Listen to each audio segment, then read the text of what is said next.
work did you do in this case? Well, in this case, I was asked to take a look at issues with respect to lost earnings for Mr. Depp. What in particular did you do? I looked at accounting records that were produced by Mr. Depp's accounting firm, Ed White and Company. I looked at trial exhibits. I looked at deposition testimony. I looked at some trial testimony. And I've looked at various other documents and exhibits in connection with the case. What specific period did you analyze with respect to lost earnings? I looked at the period following the publication of the op-ed. So I looked at the period from December 18th, 2018 through October 31st, 2020. What conclusions did you draw from your review? I concluded that Mr. Depp suffered lost earnings of approximately $40 million. How did you reach that conclusion? Well, there are really two main components to that. The first relates to the loss of the role of Captain Jack Sparrow in the Pirates 6 film.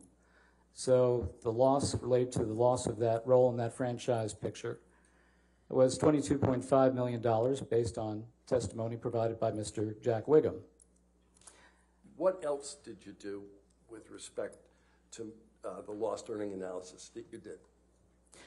Well, the other main component to this is taking a look at all the other roles, the non-franchise films. So those films, studio films, independent films, and endorsements that Mr. Depp realizes and enjoys. Did you do anything, did you prepare anything to assist the jury with respect to the analysis that you performed? We did prepare a chart, yes. Okay. Who did this chart? I, in combination with people working under my direction from my firm. All right. Can you explain to the jury what you've done here? Sure, I'd be happy to. So, as we discussed previously, Mr. Depp lost the role in Pirates 6, and the effect of that was lost earnings of $22.5 million based on Mr. Wiggum's testimony. And then what we've shown here is the 10% agent commission. So why did you deduct 10%? Because that's the rate for Mr. Depp's agent. That's what his agent receives out of Mr. Depp's earnings in connection with setting up a project for Mr. Depp. So we deduct that 10%, which comes to $2,250,000, just 10% of $22.5 million. And the net effect of that, the amount that Mr. Depp would have received after deducting that fee, would have been $20,250,000. And that's the first component of this. All right. What did you do in terms of the analysis of lost bookings for non-franchise films? Okay, so that's the next section of the chart. And as I mentioned before, his 2017 bookings were about $17.5 million.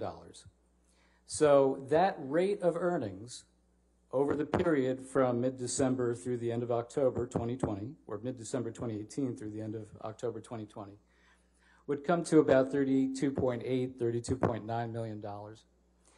We then compared that to actual bookings during that period of time, of mid-December 2018 through the end of October 2020. That amount was $10,586,000. We deducted those bookings, the actual amounts, from what we would have expected to arrive at his lost bookings for non-franchise activity, and that comes to about $22.3 million. And once again, we've deducted the 10% agent's commission. So the net effect, the lost earnings to Mr. Depp after that agent's fee for non-pirate films comes to about $20 million.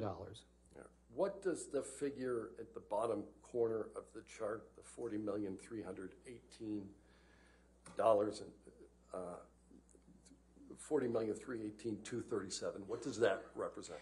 Well, that's your grand total. That's the sum of those two components for total lost earnings of $40.3 million.